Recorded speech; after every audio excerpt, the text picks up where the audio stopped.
Assalamualaikum warahmatullahi wabarakatuh. Saya Hilbram Dunar kembali menemani Anda. Kita bersama-sama di Tafsir Al-Misbah edisi spesial 1 Muharram.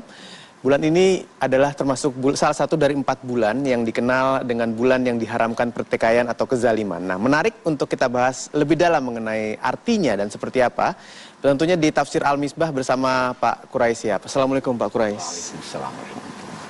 Dan saya ingin menyapa untuk Bapak dan Ibu yang sudah hadir di studio Metro TV bersama-sama dengan kami di sini. Terima kasih kehadirannya dari Majelis Ta'lim Nurul Hidayah, Majelis Ta'lim Nurul Huda, Zikir Al-Kamal, Majelis Ta'lim Nur Ramadan, Nurul Iman Ciampea, Bogor, dan dari Majelis Tanim Yaknawati Kertini. Assalamualaikum warahmatullahi wabarakatuh Bapak Ibu.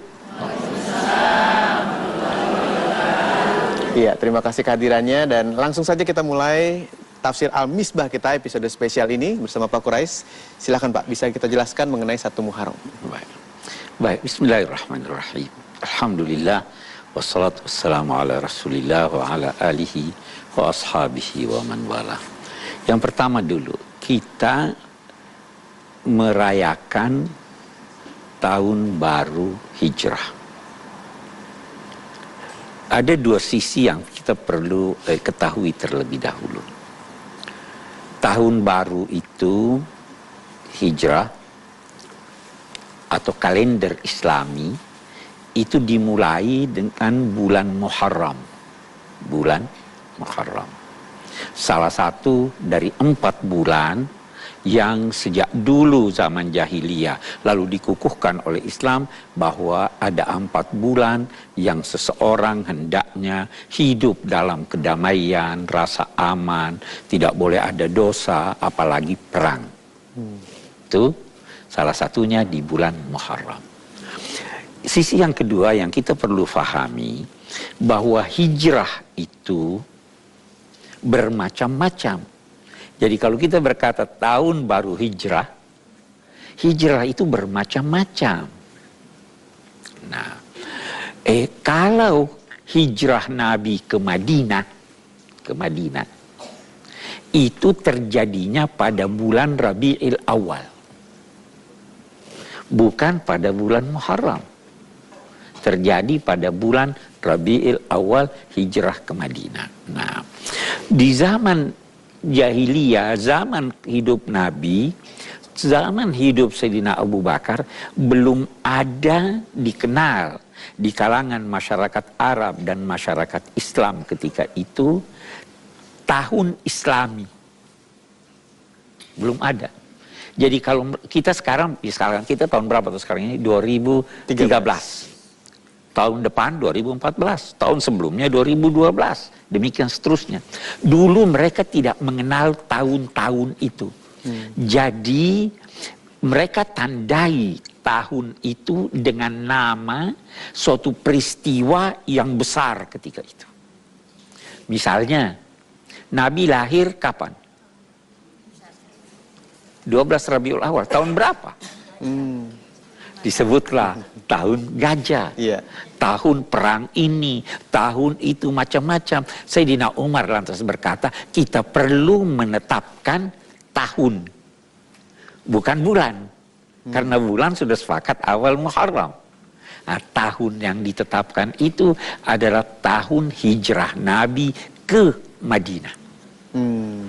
Hijrah Nabi ke Madinah itu terjadi setelah 13 tahun dari Nabi menjadi Nabi. Setelah 13 tahun Nabi berdakwah di Mekah, terus berhijrah ke Madinah. Tahun ke-13 itu menjelang tahun 14 itulah pada bulan Rabiul Awal terjadi hijrah ke Madinah. Jadi tahun baru ini, tahun baru yang dimulai dengan bulan Muharram yang sudah ditetapkan dulu, tapi tahunnya tahun pertama hijrah, sekarang tahun 1400 sekian hijrah, ya kan? Ya. Kita sekarang mau bicara kenapa Sayyidina Umar dan sahabat-sahabat Nabi memilih tahun hijrahnya Nabi. Kenapa bukan tahun kelahiran Nabi? Kan bisa saja juga toh.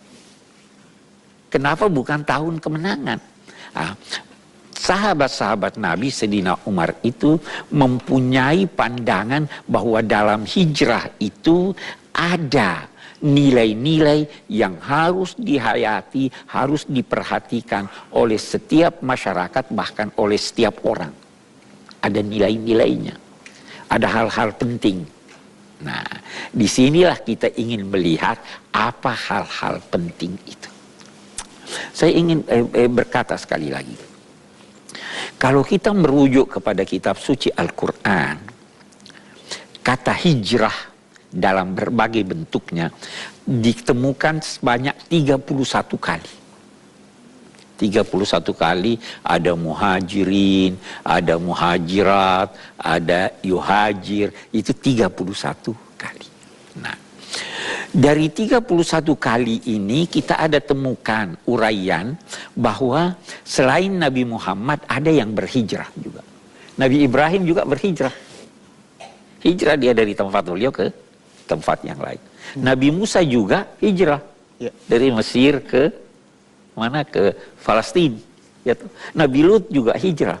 Nah, kita temukan lagi bahwa perintah berhijrah itu sudah diperintahkan kepada Nabi Muhammad untuk berhijrah sejak wahyu kedua yang beliau terima. Di wahyu kedua, itu wahyu kedua menurut sementara ulama, ya ayyuhal muddatsir, ya ayyuhal muddatsir qum fa'anzir wa rabbaka fakabbir wa thiyabaka fatahhir war rujza fahjur. Diperintahkan. Apa sih artinya hijrah dulu? Hijrah itu artinya meninggalkan sesuatu yang buruk menuju yang baik. Atau meninggalkan sesuatu yang baik menuju yang lebih baik. Nah, jadi ketika Nabi Muhammad diperintahkan pada wahyu kedua, waruj safahjur, tinggalkanlah karena tidak suka, karena keburukannya segala sesuatu yang buruk. So diperintah hijrah atau tidak? Diperintah hijrah tapi dalam pengertian kebahasaan. Begitu juga wahyu kedua, wahyu ketiga. Ada juga perintah wahjurhum hajran jamila, tinggalkan kaum musyrik itu yang menyembah berhala dan sebagainya, tinggalkan mereka dengan cara meninggalkan yang baik. Itu saya kira arti. Kita bisa lanjutkan tadi ceritanya, Pak. Oke. Jadi hijrah ya bermacam-macam ya. Sejak dini tinggalkan yang buruk menuju yang baik. Oke. Ada hal yang menarik menurut sejarawan. Semua peradaban yang dikenal oleh umat manusia itu lahir dari hijrah. Peradaban Sumeria, peradaban Islam, peradaban Kristen. Sampai sekarang ada orang namakan peradaban Amerika. Oh gitu? Iya. Yang menguasai ini kan. Itu lahir dari hijrah. Itu kan mereka asalnya dari Inggris. Iya. Datang. Terus karena tidak hidup aman di sana, karena keyakinannya, mereka pindah ke Amerika. Jadi kalau mau membangun diri atau mau bangun masyarakat, mulai dari hijrah. Nah, ini pelajaran buat kita. Mau jadi baik, tinggalkan dulu yang buruk. Kita bahkan dalam ajaran Islam, itu kita punya syahadat apa? La ilaha illallah. La ilaha itu menafikan yang buruk. Illallah itu menetapkan yang baik. Tidak ada Tuhan, ini nafikan dulu. Tidak ada yang wajib disembah, yang wajar disembah. Sudah hilang itu, baru tetapkan. Mau baik, buang dulu keburukan. Jangan campur keburukan dengan kebaikan. Itu hijrah. Oke, kita lanjutkan. Nabi atau Islam mengenal hijrah dengan hati. Tiap orang bisa. Bisa juga hijrah itu berpindah dari satu tempat ke tempat yang lain yang dianggap di sana lebih baik dari di sini. Dalam sejarah Islam ada hijrah ke Habasyah, ke Ethiopia. Itu sahabat Nabi hijrah karena mereka tertekan di sana, tidak dapat hidup bebas melaksanakan ajaran agama. Mereka pindah ke Ethiopia untuk memperoleh perlindungan. Tahu perlindungan itu diberikan oleh siapa? Oleh seorang raja non-muslim Kristen. Nah, ini yang kita harus tahu. Orang Kristen itu, rajaannya Kristen. Tapi dia sambut umat Islam, silahkan kamu laksanakan ajaran agamamu di sini. Mereka di sana disambut, mendapat perlindungan dari, itu di dalam Al-Quran ada dikatakan, la tajidanna asyaddan nasi adawatan lilladzina amanu walladzina asyraku wa la tajidanna aqrabahum mawaddah lilladzina amanu alladzina qalu inna nasara. Kamu pasti akan menemukan orang yang paling benci orang-orang Islam pada masa Nabi adalah orang musyrik dan orang Yahudi. Dan orang yang paling dekat persahabatannya kepada orang Islam adalah orang Nasrani. Pada masa itu, dia bicara masa itu. Karena dia sambut, silahkan laksanakan ajaran agama kamu. Datang musuh-musuhnya dari Mekah, orang-orang musyrik itu. Ayo suruh pulang mereka. Ini pembohong semua, dia tidak. Biar mereka tinggal di sini. Itu hijrah ke Habasyah.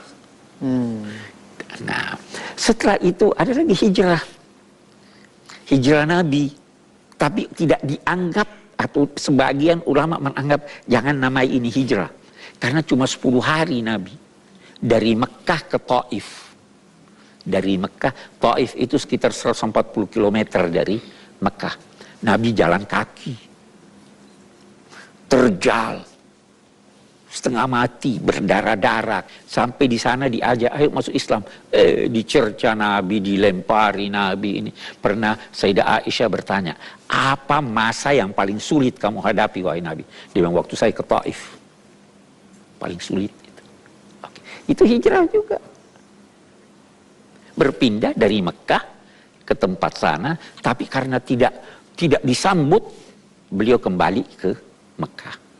Nah, 2 tahun lebih sebelum hijrah ke Madinah, Nabi sering bertemu dengan orang-orang yang datang haji ke Mekah.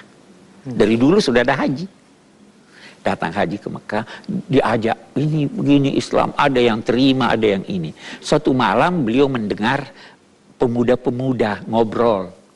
Kita di Medina ini selalu bertengkar saja, kita punya bapak-bapak ini, kita punya masyarakat ini, kita punya suku ini. Katanya akan ada Nabi yang datang. Mereka berkata begitu. Nabi terus, saya ngobrol-ngobrol dengan kalian. 6 orang pemuda itu percaya pada Nabi. Itu mereka mengikat janji kepada Nabi. Kami akan taat kepadamu. Kalau begitu kata Nabi, pulanglah ke Madinah, ajarkan ini ajaran bahwa tidak ada Tuhan selain Allah dan sebagainya. Tahun depannya yang 6 orang ini ngajak teman-temannya. Mereka mengajak, ada 7 orang sehingga jumlahnya 12 orang. Waktu itu dia katakan, wahai Nabi Muhammad, kamu di Mekah ini tidak disambut. Lebih baik kamu pindah ke Madinah. Kita sambut kamu. Maka ketika itulah Nabi hijrah ke Madinah. Saya kira itu. Iya. Kita lanjutkan lagi, Pak Quraish. Baik, kita lanjutkan. Jadi saya ingin garis bawahi, Nabi hijrah ke Madinah. Sebelum Nabi berhijrah ke Madinah, sudah ada sahabat-sahabat beliau yang terlebih dahulu hijrah. Jangan pernah menduga bahwa hijrah ke Madinah itu untuk memperoleh kedudukan. Jangan pernah menduga bahwa hijrah ke Madinah itu untuk memperoleh harta. Jangan pernah menduga bahwa hijrah ke Madinah itu suatu perjalanan yang mudah. Di Mekah itu Nabi mengajarkan akidah dan akhlak. Belum mengajar syariah. Belum ada puasa. Belum wajib haji. Nah, hijrah ke Madinah penerapan ajaran agama. Tidak mungkin ada orang-orang Ansar kalau tidak ada Muhajirin. Tidak mungkin ada masyarakat Islam kalau tidak ada akidah. Kalau tidak ada akhlak. Kan dibangun dulu akhlak di sini. Karena hijrah ke Madinah itu kelanjutan dari periode Mekah. Jadi pelajaran kita tarik, kalau mau membangun suatu masyarakat, bangun dulu hatinya, akidahnya. Bangun dulu akhlaknya.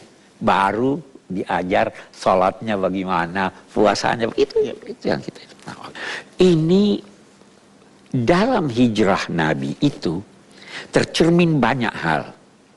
Di situ tercermin antara upaya manusia dan pertolongan Allah. Jangan pernah Anda mengandalkan usaha Anda untuk mencapai sesuatu. Lihat usaha manusia bagaimana. Nabi itu pergi beritahu Sayyidina Abu Bakar bahwa malam ini saya mau hijrah, ayo sama-sama di siang hari bolong. Biasanya Nabi datang sore-sore. Ini kenapa siang? Orang-orang yang mau mematai Nabi itu di rumahnya istirahat. Nabi pergi, usaha manusia. Nabi memerintahkan cari penunjuk jalan. Usaha manusia. Cari orang yang bertugas menghapus jejak perjalanan kita. Usaha manusia. Cari kendaraan yang bagus. Usaha manusia. Jadi harus ada usaha. Tetapi tidak berakhir pada usaha. Tetap memohon pertolongan Allah. Lihat pertolongan Allah. Laba-laba itu yang menutup. Ya kan? Banyak sekali pertolongan Allah. Oke deh, saya kira itu. Baik, sedikit pertanyaan dari saya sebelum kita lanjutkan lagi dengan pertanyaan dari Bapak dan Ibu. Membahas mengenai bulan Muharram. Pak Quraisy disebut juga Syahrullah atau bulannya Allah. Nah ini maksudnya apa Pak? Kenapa bulan Muharram? Muharram itu awal bulan dalam setahun. Sama kita Januari. Kalau ini Muharram itu dinamai Muharram karena di situ seorang harus meyakini tentang ketetapan Allah bahwa di situ haram melakukan kegiatan-kegiatan yang bertentangan dengan peri kemanusiaan. Tidak boleh perang. Jadi karena itu ketetapan Allah dinamailah dia Syahrullah. Oh, bulan Allah. Bulan Allah. Ya. Kalau banyak juga orang yang merayakan bulan Muharram dengan berbagai macam perayaan, Pak Quraisy. Ada yang bubur merah putih misalnya dan lain-lain. Pak Quraisy melihatnya bagaimana? Boleh-boleh aja, ya. Bulan Muharram juga dinamai bulan anak yatim, ya. Nah, itu tradisi. Tradisi. Boleh jadi pada masa Nabi tidak ada itu, tetapi di 10 Muharram itu terjadi pembantaian terhadap cucu Nabi. Dibantai dengan keluarganya, puluhan orang dibantai oleh penguasa ketika itu. Jadi banyak anak yatim. Maka mengenang mereka, kita jadikan tanggal itu tanggal untuk anak yatim, untuk kita membantu anak-anak yatim yang hidup pada masa kita di tengah masyarakat kita. Jadi itu budaya yang berkembang. Pada masa Nabi tidak ada itu. Tapi kalau di sini ada yang merayakan masih boleh. Oh, bagus-bagus saja, tidak ada. Selama tidak ada yang bertentangan dengan akidah, budaya itu bagus kok. Oh iya. Baik, terima kasih Pak Quraisy untuk jawabannya. Sebelum ke Bapak dan Ibu yang hadir di studio bertanya, kita punya pertanyaan yang sudah kami rekam sebelumnya. Seperti apa? Kita lihat ini. Assalamualaikum warahmatullahi wabarakatuh. Pak Quraisy, saya ingin menanyakan seputar bulan Muharram. Mengapa bulan dalam kalender Hijriah tidak diletakkan di awal bulan Ramadan? Padahal bulan Ramadan itu adalah bulan yang memang ditunggu oleh sejuta umat muslim sedunia. Atau mungkin bulan Syawal, mengapa tidak diletakkan atau dijadikan bulan di awal kalender Hijriah? Terima kasih. Assalamualaikum warahmatullahi wabarakatuh. Jadi begini, kita ada prinsip dasar. Islam itu datang tidak membatalkan semua apa yang dilakukan oleh umat manusia, termasuk oleh masyarakat Arab. Yang baik dia lestarikan. Nah, seharusnya begitu, budaya yang baik kita lestarikan. Yang buruk sekali dia hapus. Yang ada kebaikannya tapi ada juga keburukannya, kebaikannya terus, keburukannya dia perbaiki. Nah, soal bulan-bulan, masyarakat Arab dulu sudah mengenal bahwa awal tahun itu Muharram. Jadi ini dilanjutkan. Yang buruk mereka adalah mereka percaya bahwa ada 4 bulan yang harus dihormati dalam setahun, tidak boleh perang, tetapi terkadang mereka mau perang. Jadi apa jadinya? Katakanlah mereka mau perang bulan Muharram, dia katakan Muharram kita tunda. Sehingga bisa-bisa dalam setahun 14 bulan, 15 bulan, baru datang lagi Muharram. Nah, nanti setelah itu beredar sekian tahun, kembali lagi Muharram pada masanya yang awal. Nah, disitulah kita mulai sekarang, saat ini mulai Muharram. Jadi tetap dipertahankan, banyak sekali kebiasaan masyarakat Arab yang dipertahankan oleh Islam. Haji itu mereka sudah kenal sebelum Islam. Tapi yang buruk dia larang. Jadi begitu juga saya kira kita dalam kehidupan keseharian kita. Budaya kita yang baik kita pertahankan. Ya kan? Yang jelek kita buang. Yang kurang baik kita luruskan. Itu mestinya seperti itu sikap kita, dan itu yang diajarkan oleh Islam. Ya, baik. Terima kasih Pak Quraisy. Saya rasa cukup jelas penjelasan dari Pak Quraisy jawabannya. Saya persilakan sekarang Ibu untuk bertanya. Assalamualaikum warahmatullahi wabarakatuh. Waalaikumsalam warahmatullahi wabarakatuh. Pak Quraisy, saya Lisa dari Majelis Taklim Nur Ramadan Bintaro Jaya. Berdasarkan penjelasan Pak Quraisy tadi tentang hijrah, saya mau bertanya, apakah zaman sekarang ini masih ada hijrah itu? Terima kasih, mohon penjelasannya. Ya, terima kasih Ibu. Pertanyaannya, apakah di zaman sekarang masih ada hijrah itu, Pak Quraisy? Apakah zaman sekarang masih ada hijrah? Bagus sekali pertanyaan Ibu. Nabi pernah bersabda, la hijrata ba'dal fath walakin jihadun wa niyah. Wa izastum firtum famfiru. Tidak ada lagi hijrah sesudah kota Mekah dikuasai. Maksudnya hijrah perpindahan dari Mekah ke Madinah, atau tidak ada lagi itu. Karena semua sudah dalam wilayah Islam. Tetapi sabda Nabi, kalau kamu diajak untuk melakukan satu kegiatan di tempat lain, pergi ke tempat lain itu. Nah, itu dari satu sisi.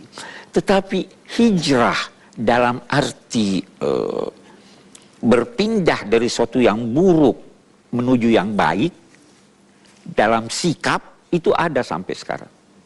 Harus ada. Satu contoh.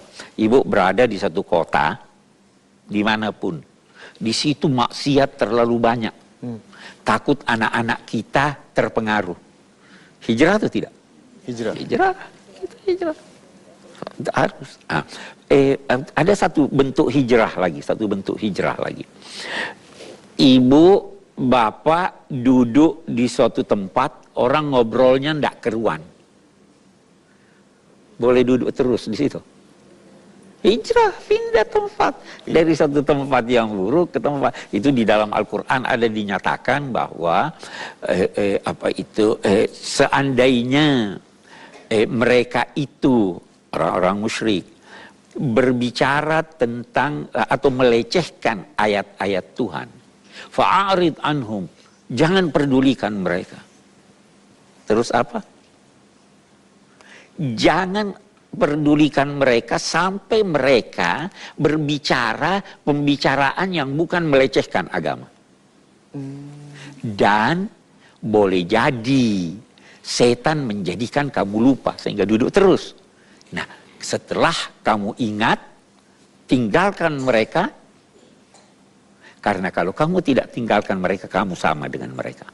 Karena itu Nabi bersabda, al-muhajir man hajara manahallahu anhu. Orang yang mau berhijrah itu yang meninggalkan apa yang dilarang Allah.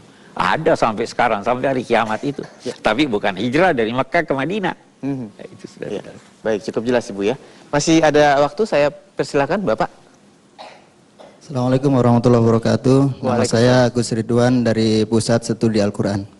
Pertanyaannya, mengapa masyarakat Madinah begitu mudah menerima Islam, sedangkan masyarakat-masyarakat di luar Madinah itu sampai tidak hanya menerima Islam tetapi malah memusuhi? Itu saja. Karena ada hidayah dari Allah, semata-mata hidayah dari Allah, atau ada latar belakangnya lain? Sekian, Assalamualaikum warahmatullahi wabarakatuh. Waalaikumsalam warahmatullahi Iya, wabarakatuh. mengapa? Itu bagus ini pertanyaan. Bahkan bisa dikembangkan, mengapa Nabi pilih ke Madinah? Iya. Tidak pilih ke tempat lain, ya toh? Oke. Yang pertama dulu, di Madinah itu masyarakatnya banyak sukunya dan ada orang-orang Yahudi di sana.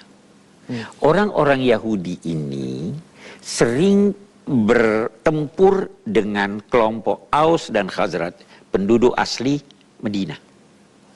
Mereka selalu berkata bahwa satu ketika akan datang Nabi. Kalau Nabi itu datang, kamu pasti kami kalahkan. Karena Nabi itu akan memihak kami. Dia pikir Nabi itu orang Yahudi. Nah, orang-orang Madinah mendengar itu, oh dia bilang kalau datang Nabi kami harus berpihak pada dia. Itu sebabnya 6 orang tadi yang datang di perjanjian Aqabah, pemuda-pemuda itu langsung percaya, oh ini dia Nabi yang dibicarakan oleh orang Yahudi. Masyarakat Madinah sudah tahu itu. Begitu Nabi datang, mereka lantas menyambutnya. Berbeda dengan masyarakat di Mekah. Jadi itu sebabnya masyarakat Madinah langsung menerima kehadiran ajaran Islam itu. Berbeda dengan masyarakat lain, karena masyarakat lain belum terlalu tahu bahwa memang akan ada Nabi. Itu sebabnya masyarakat Mekah dinamai ummiyin. Orang-orang yang tidak punya kitab suci. Kalau Yahudi punya kitab suci, Nasrani punya kitab suci. Dalam kitab suci mereka ada uraian tentang akan hadirnya Nabi. Saya kira itu. Iya, baik. Jadi memang masyarakat di Madinah sudah siap dan sudah menunggu kedatangan Nabi. Sudah Dalam tanda kutip begitu ya, iya. Pak Quraisy. Ini dan saya akan mempersilahkan untuk yang ingin bertanya lagi. Ya, Ibu. Assalamualaikum Bapak Quraisy Shihab. Saya Riana Kusuma dari pengajian Nur Ramadan Bintaro Jaya. Ada hal yang saya ingin tanyakan, Pak. Saya melihat di kalangan kita sebagai warga Muslim itu tidak menghafal bulan-bulan Hijriyah ya Pak ya, kalender Islam. Apakah memang hal itu kita tidak ada kewajiban, apakah itu tidak penting?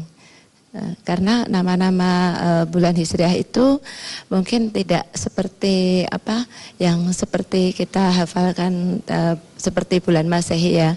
Gitu. Terima kasih. Wassalamualaikum warahmatullahi wabarakatuh. Waalaikumsalam warahmatullahi wabarakatuh. Banyak umat muslim yang tidak terlalu hafal bulan-bulan Hijriyah, Pak Quraisy. Tidak seperti kita menghafal bulan-bulan Masehi. Itu bagaimana Pak Quraisy melihatnya? Ya, itu saya kira Ibu benar. Masih bagus kalau tidak hafal bulan itu. Yang saya takut kalau ditanya siapa nabimu, ada yang tidak tahu. Ditanya nabi, katakanlah kita ada 25 nabi.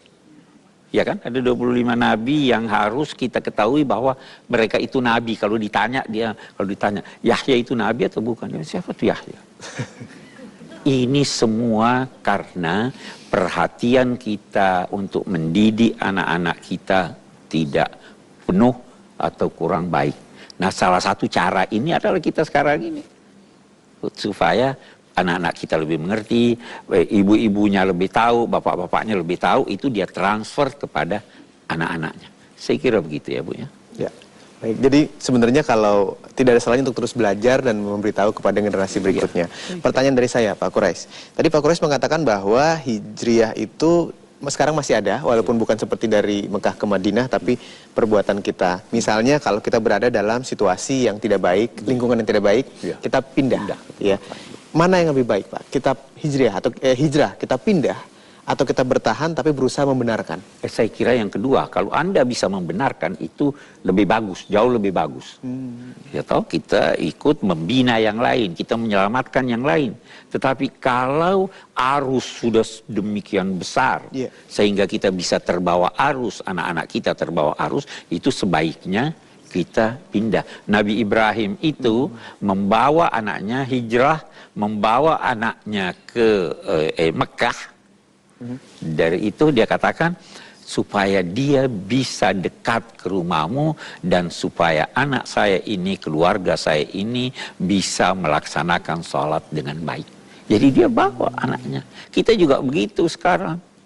Boleh jadi sekolahnya tidak becus di satu tempat, kita pindahkan ke sekolah yang lebih bagus. Boleh jadi lingkungannya tidak, ini kita pindahkan. Tapi kalau kita bisa berada di sana sambil memperbaiki, itu jauh lebih bagus. Ya, baik, terima kasih Pak Quraish jawabannya. Saya punya sebuah tayangan lagi yang ingin bertanya kepada Pak Quraish. Kita lihat dulu sama-sama, ini dia. Assalamualaikum warahmatullahi wabarakatuh. Pak Quraish, saya Dina dari Universitas Al-Azhar Indonesia. Saya ingin bertanya mengenai apakah di perayaan Tahun Baru Islam, apabila kita melakukan perayaan simbolik seperti menyalakan kembang api, itu diperbolehkan atau tidak di dalam Islam? Lalu selanjutnya, apakah itu merupakan satu tindakan yang berfoya-foya? Mohon penjelasannya Pak Quraish. Assalamualaikum warahmatullahi wabarakatuh. Islam tidak melarang orang bergembira, itu dulu satu. Yang dilarangnya itu bergembira melampaui batas. Islam tidak melarang orang untuk berpakaian indah. Tetapi pakaian indah itu ada tempatnya, ada ininya. Boleh-boleh saja menyambut tahun baru dengan mercon, tapi jangan mubazir. Itu kan kalau tahun baru Masehi kan itu jutaan itu. Kenapa kita harus mengeluarkan uang jutaan padahal masih ada rakyat kita, masyarakat kita yang perlu makan dan minum. Tapi mau bergembira silahkan pada tempatnya, tidak ini. Kita tidak larang, itu wajar itu. Tapi jangan berlebih-lebihan, jangan mubazir, jangan mengakibatkan kekacauan atau menimbulkan hal-hal yang bisa meresahkan manusia. Saya kira itu prinsipnya seperti itu. Baik, kita masuk pada kesimpulan, Pak. Pada kesimpulan, saya ingin mengambil kesimpulan. Yang pertama dari hijrah ini, yang pertama adalah orang berhijrah itu yang paling pokok niatnya dulu. Begitu juga Anda pindah dari satu tempat, niatnya apa? Nabi pernah bersabda begini, innamal a'malu binniyah. Semua kegiatan itu niat yang menentukan. Kalau ada yang hendak berhijrah ke Madinah, niatnya untuk hijrah ke Madinah, itu dapat ganjarannya. Kalau ada orang yang niatnya dari Mekah ke Madinah untuk kawin, bisa saja. Boleh kan? Atau mau berdagang, boleh. Tetapi dari niatnya ini, Allah akan memberikan ganjaran yang sesuai. Kawin itu boleh aja. Dagang itu boleh aja. Tapi niat hijrah itu harus karena Allah. Itu sebabnya di dalam Al-Quran juga kita temukan siapa yang keluar dari rumahnya untuk berhijrah karena Allah, lalu dia meninggal dalam perjalanan, maka ganjarannya sudah akan diperolehnya dari Allah Subhanahu wa Ta'ala. Jadi niat. Yang kedua, untuk mencapai suatu sukses, Anda harus usaha, tapi jangan lupa Allah. Anda dibantu oleh Allah. Yang ketiga, saya ingin garis bawahi peranan pemuda dalam membangun masyarakat. Lihat, Sayyidina Ali yang masih muda duduk tidur di pembaringan Nabi ya, pemuda itu. Belum kawin ketika itu. Lihat, ini pemuda-pemuda yang dari Mekah dan dari Madinah, 6 orang, kemudian 12. Peranannya sangat besar dalam perubahan kita itu. Beri dia didikan, beri dia semangat untuk ini. Nabi pun bersabda apa? Berikanlah perhatian kepada anak-anak muda. Merekalah yang membela saya saat orang-orang tua tidak menyambut saya. Tidak. Yang ketiga, kita lihat Nabi itu ke Madinah, di penunjuk jalannya non-muslim. Yang terlibat di sana ada orang tua, ada perempuan, ada Asma, saudaranya Sayyidah Aisyah. Itu yang menyiapkan makanan dan sebagainya. Terlibat banyak orang. Kalau mau membangun peradaban, mau membangun suatu negara, libatkan laki-laki, perempuan, pemuda, orang tua, Muslim dan non-Muslim, libatkan semuanya. Itu nilai-nilai di dalam di dalam hijrah ini, itu kita peringati untuk kita rekam lagi dan untuk kita terapkan dalam kehidupan keseharian kita. Saya kira ya. Baik, terima kasih Pak Quraish untuk penjelasannya di Tafsir Al-Misbah edisi spesial Tahun Baru Hijriah, dan juga saya ucapkan terima kasih untuk Bapak dan Ibu yang sudah hadir di studio Metro TV. Saya Hilbram Dunar, insya Allah kita bertemu lagi pada kesempatan berikutnya. Sampai jumpa. Assalamualaikum warahmatullahi wabarakatuh.